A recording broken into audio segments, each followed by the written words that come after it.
اسلام میں عورتوں کی بے حرمتی، عصمت دری، دست درازی، کیا اس کی اجازت ہے؟ مردوں اور عورتوں دونوں کے لیے کیا حجاب کا حکم نہیں ہے؟ کیا فقط عورت کے لیے، مرد کے لیے نہیں ہے؟ کیا ستر و حجاب، پردہ و حجاب عورتوں کو دست درازی سے نہیں بچاتا؟ حجاب لڑکیوں کو لفنگے لڑکوں کی چھیڑ چھاڑ اور دست درازی سے ان کے لیے محفوظ قلعہ نہیں ہے ستر و حجاب؟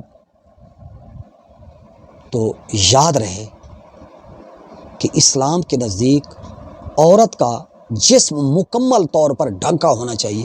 اسلام کا ستر اور حجاب کا جو تصور ہے وہ یہ ہے کہ صرف اس کا چہرہ اور ہاتھ کلائیوں تک وہ حصے ہیں جو ظاہر کیے جا سکتے ہیں۔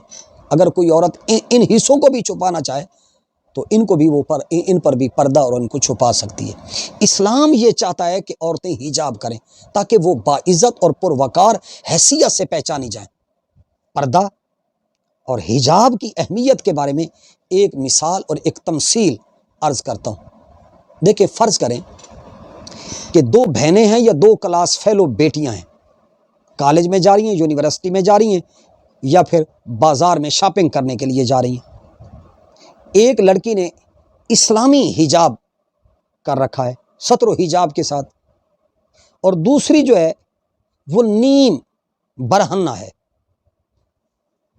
ایک نے مکمل لباس، اسلامی ستر و حجاب کے ساتھ، اور اس کے برعکس دوسری جو ہے اس نے منی اسکرٹ پہنا ہوا ہے اور نیم برہنہ لباس پہنا ہوا ہے۔ اس کا اکثر حصہ جو ہے وہ ستر و حجاب سے خالی ہے، محروم ہے، نمایاں ہے۔ اب گلی کے نکڑ پر ایک لفنگا بدتمیز آدمی بیٹھا ہوا ہے جو اس انتظار میں اور اس طاق اور گھات میں لگا ہوا ہے کہ کوئی وہاں سے لڑکی گزرے گی تو اس کے ساتھ میں چھیڑ چھاڑ کروں گا، دست درازی کروں گا۔ اب سوال یہ ہے، آپ عقل اور منطق کی بنیاد پر یہ بتائیں کہ جو دو لڑکیاں بہنیں کالج، سکول، یونیورسٹی یا بازار میں جا رہی ہیں، وہ لفنگا لڑکا کس سے چھیڑ چھاڑ کرے گا؟ پردہ اور حجاب والی بیٹی بہن کو، یا وہ کہ جو نیم اریاں ہے، نیم برہنہ ہے، جس نے منی اسکرٹ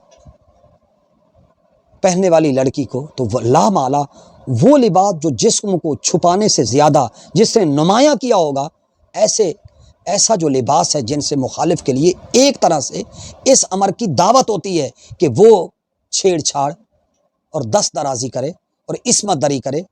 قرآن اور سنت نے واضح یہ کیا ہے کہ پردہ اور حجاب عورتوں کو لفنگے لوگوں کی دست درازی سے محفوظ کرتا ہے۔ تو لہٰذا اسلام کا جو حکم ہے اس کے اندر کوئی نہ کوئی لاجک ہے، اور اسلام نے فقط عورتوں کے لیے ہی ستر و حجاب نہیں، مردوں کو بھی کہا ہے۔ عورت کی عصمت دری اور اس سے دست درازی ایک گناہ اور جرم ہے۔ اسلام صرف عورت کے احترام کی تلقین پر ہی اکتفا نہیں کرتا، عصمت دری اور دست درازی کو گھنونا جرم قرار دے کر خاموش نہیں ہو جاتا، بلکہ ساتھ ہی ساتھ اس امر کی بھی وہ رہنمائی کرتا ہے کہ معاشرے کو ان جرائم سے کس طرح پاک کیا جائے۔ فقط وہ جرم بتاتا نہیں بلکہ اس جرم کی سزا نافذ کرتا ہے۔ لہذا اسلام میں حجاب کا نظام ہے۔ قرآن حکیم میں حکم ہے کہ سب سے پہلا حکم مردوں کے لیے ہے۔ مردوں کے لیے حکم ہے کہ کل المومنین، کہ مومنوں کو کہہ دو اے نبی صلی اللہ علیہ وآلہ وسلم کہ وہ مومن مردوں سے کہہ دیجئے کہ وہ اپنی نظریں بچا کر رکھیں، اپنی شرمگاہوں کی حفاظت کریں۔